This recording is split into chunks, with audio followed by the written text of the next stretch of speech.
आज बंगाल में हुए बलात्कार के ऊपर सुप्रीम कोर्ट में सुनवाई हुई है।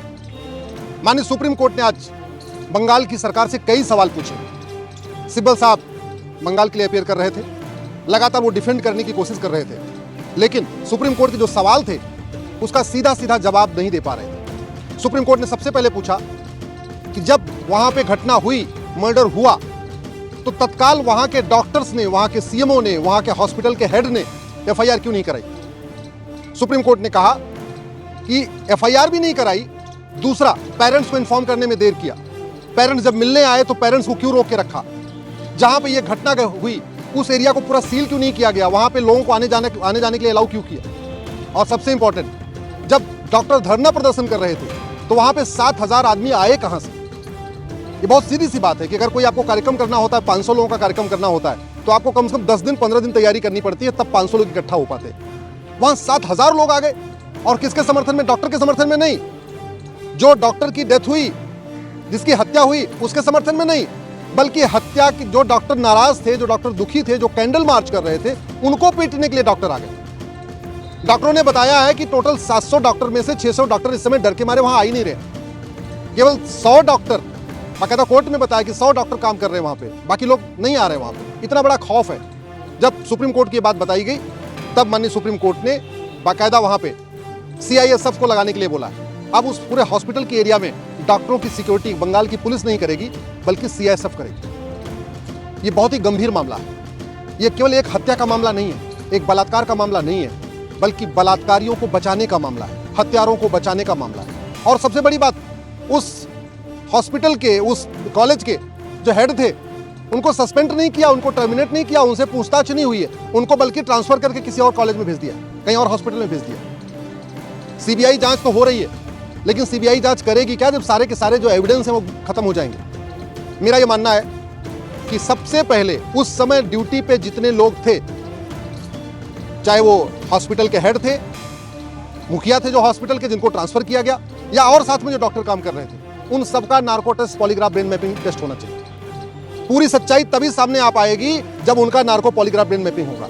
और ये जो 7,000 आए, आज बंगाल सरकार ने बताया कि उसमें उन्होंने कुछ लोगों को गिरफ्तार किया है, लेकिन सवाल यह कि उनको भेजा किसने, किस लिए भेजा वहां पे हमला करने के लिए। 7,000 कौन थे? ये कौन सी भीड़ थी जो बाकायदा डॉक्टर के हॉस्पिटल, जो हॉस्टल था, हॉस्टल पे जाके हमला कर रही थी। जो जेंट्स डॉक्टर हैं उनके हॉस्टल पे भी जाके हमला किया, जो लेडीज डॉक्टर हैं उनके हॉस्टल पे भी जाके हमला किया।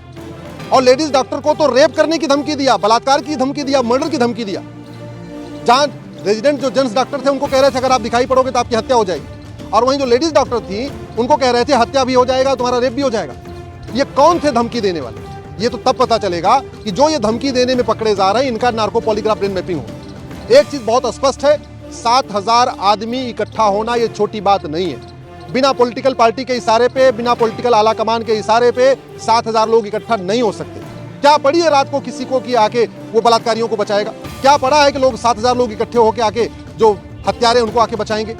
अरे इकट्ठा तो लोग होते हैं पीड़ित के पक्ष में, इकट्ठा होते हैं जिसकी हत्या हुई है, जिसका बलात्कार हुआ है। कभी बलात्कारियों को बचाने के लिए, हत्यारों को बचाने के लिए 7,000 की भीड़ कभी नहीं आती।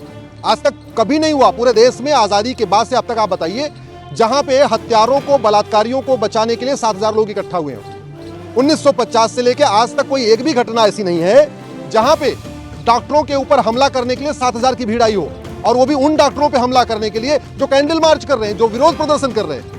किसी की अगर जिंदगी ले लें समझ में आता है कि ठीक है 4 से 10 लोग आए। कई बार हॉस्पिटल में ऐसी बात होती है कि किसी की डेथ हो जाती है, उनके परिवारजन डॉक्टर पे हमला करते हैं, लेकिन 7,000 लोग इकट्ठे होकर आए हैं। ये भारत में, आजाद भारत की पहली घटना है, इसलिए इसको बहुत गंभीरता के साथ लेने की जरूरत है। मैं केंद्र सरकार से भी निवेदन करता हूं, गृह मंत्रालय से, मैं केंद्र सरकार की सीबीआई से भी कह रहा हूं कि जिन लोगों ने हमला किया है उनका नार्को पॉलीग्राफ ब्रेन मैपिंग करिए और पता करिए इन 7,000 लोगों को उकसाया किसने, 7,000 लोगों को भेजा किसने, 7,000 लोग किसके इशारे पे आए थे। दूसरा, जितने भी हॉस्पिटल में उस समय थे डॉक्टर, जिस समय उस बेटी का बलात्कार हुआ और जो हत्या हुई है, उस समय जितने भी डॉक्टर थे सबका narco polygraph brain mapping test होना चाहिए। अल्टीमेटली पता तो चले मोटिव क्या था, कौन लोग थे, कौन कितने लोगों ने हत्या किया, कौन कितने लोगों ने बलात्कार किया, कितने लोग इस पूरी साजिश में शामिल थे, और वो कौन सी पॉलिटिकल पार्टी है, वो कौन सा नेता है जो इन 7,000 लोगों को वहां भेजा है, जिसने 7,000 लोगों को भेजा और जिसने हमला करवाया। लेडीज हॉस्टल पे भी हमला कराया,